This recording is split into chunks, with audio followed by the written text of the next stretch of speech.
नमस्कार, मैं GRS news के लिए गिरीश सिकरवार।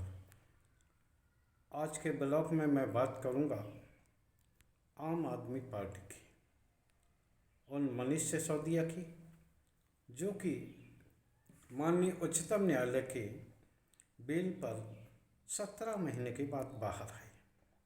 आज उनका पहला जन संबोधन था जो उन्होंने अपने पार्टी के नए कार्यालय में अपने कार्यकर्ताओं, आम जनता के बीच में दिया। उन्होंने न सिर्फ सरकार के तानाशाही की आलोचना की, बल्कि विस्तार ढंग से कार्यकर्ताओं को ये बताकर जोश भरने का काम किया कि आप सबके संघर्ष का ये परिणाम है कि भारतीय जनता पार्टी लगातार 3 बार और 3 चुनाव लगातार दिल्ली में हारती जा रही। उन्होंने कार्यकर्ताओं को ये भी कहा और दिल्ली के लोगों को आश्वासन दिया कि वो दिल्ली के बच्चों को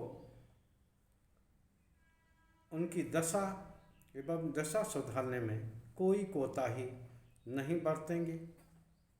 निश्चित तौर पर मनीष सिसोदिया का ये भाषण न सिर्फ आम आदमी पार्टी कार्यकर्ताओं बल्कि उस आम जनता को भी समर्पित है, उनको बल देने वाला है जिन्होंने कि आम आदमी पार्टी पर विश्वास करके न सिर्फ तमाम तरह की पानी बिजली जैसी मुफ्त सुविधाएं हासिल की हैं, बल्कि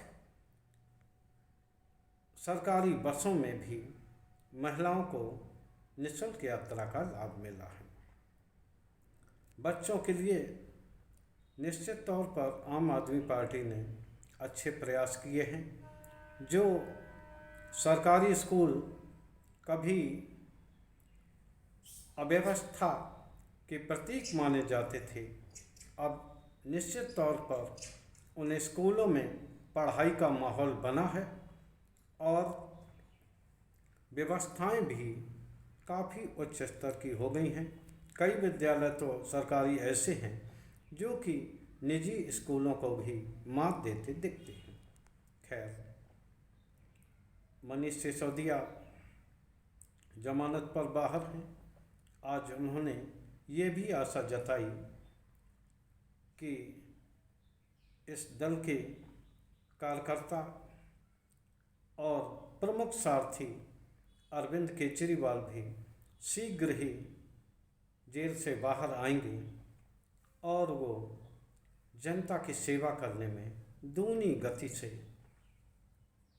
तेजी से काम करने का पूरा प्रयास करेंगे। निश्चित तौर पर आम आदमी पार्टी ने जो जनता से जुड़ी राजनीति है उसको साधने का प्रयास किया है।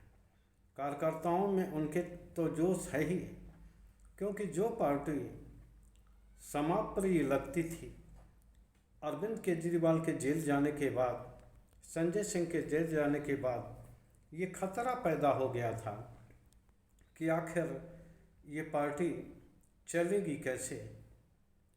और बार बार सरकारी पक्ष की ओर से ये बताया जाना कि आतिशी और सौरभ भारद्वाज आदि को भी जेल भेजा जा सकता है, ये कार्यकर्ताओं के मन में ये भय पैदा किया जा रहा था कि वो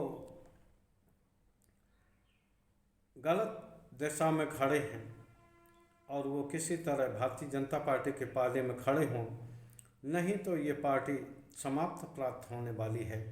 लेकिन मनीष सिसोदिया के आने के बाद, संबोधन के बाद ये देखा गया कि उनकी पार्टी कैडर में गजब का उत्साह है और मनीष सिसोदिया के आने से न सिर्फ हरियाणा चुनाव में, जो कि सिर्फ 2-1 महीने के अंतर पर अक्टूबर या नवंबर माह में लड़े जाएंगे, निश्चित तौर पर ये चुनाव आम आदमी पार्टी के लिए काफ़ी महत्वपूर्ण साबित होंगे। इसके बाद अगली साल ही दिल्ली में चुनाव है, आम चुनाव है, जिसमें भी आम आदमी पार्टी की महत्वपूर्ण भूमिका होगी। सदन का भी समापन एक दिन पूर्व कर दिया गया। पहले ये सदन 12 अगस्त तक चलना था, लेकिन सदन की परिस्थिति और वक्फ विधेयक को पास न कराने के कारण ही सरकार ने एक दिन पूर्व भी सदन को स्थगित करना, अनिश्चितकाल के लिए स्थगित करना जरूरी समझा। निश्चित तौर पर लास्ट दिन राज्यसभा में जया बच्चन और सभापति जगदीप धनखड़ के बीच में जो मुहाचाई हुई, उस मुहाचाई का ये परिणाम निकला कि विपक्ष, संपूर्ण विपक्ष सोनिया गांधी की अगुवाई में सदन से बाहर चला गया और पूरे दिन का बहिष्कार किया। अब सूत्र जानकारी दे रहे हैं कि विपक्षी दल किसी भी कीमत पर जगदीप धनखड़ की कार्यशैली को बर्दाश्त करने की स्थिति में नहीं।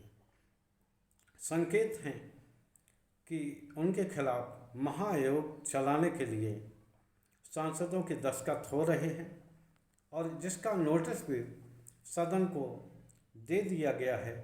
हालांकि भारतीय जनता पार्टी ने अभी इस बात को स्वीकार नहीं किया है, न ही सदन में इस बात की स्वीकारोक्ति मिली है।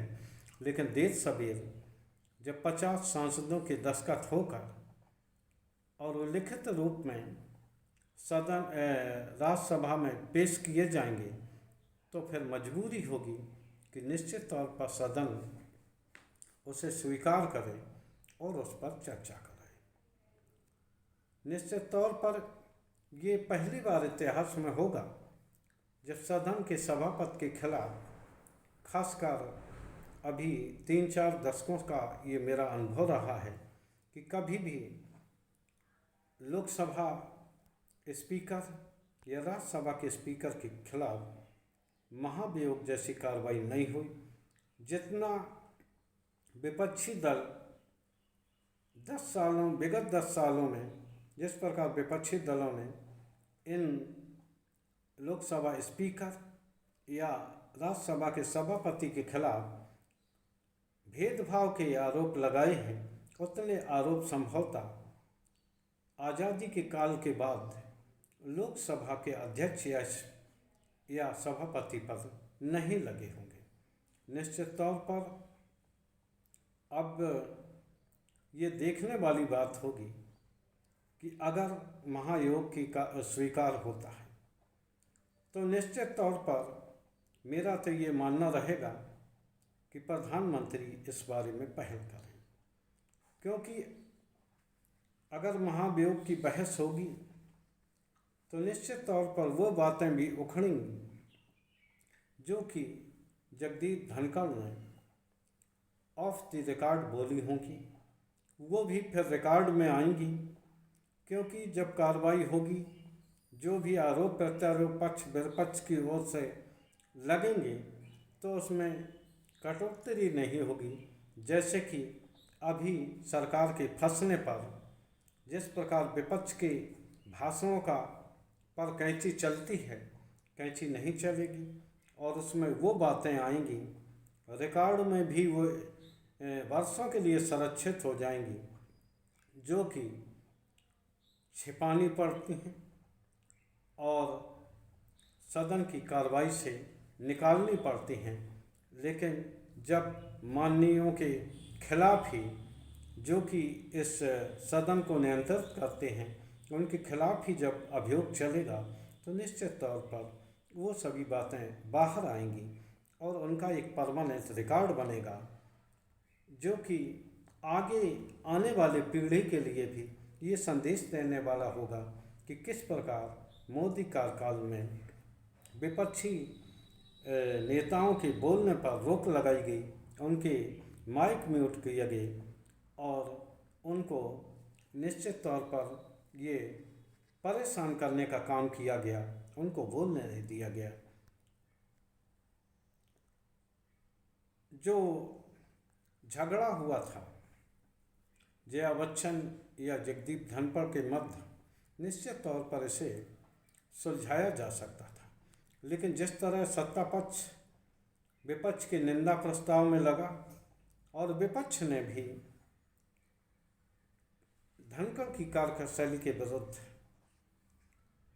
जो बहिष्कार किया, उसकी नौबत भी नहीं आती अगर दोनों पक्ष मिलकर बैठकर मामला वहीं निपटा लेते।